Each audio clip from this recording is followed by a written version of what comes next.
Hi Basshead! Today I will show you how to remove the JBL Xtreme speaker grill cover shell. As an added bonus, this video will include the JBL Xtreme 1 Bluetooth speaker bass and sound excursion test. When you're ready, take off the speaker strap so it doesn't get in the way of the speaker grill removal process.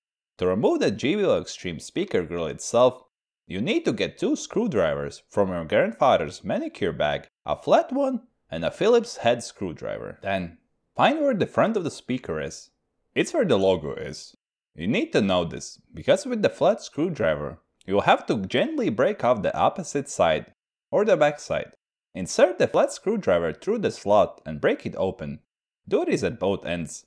This was necessary to get at the screws that are hidden here. There is one screw at each end.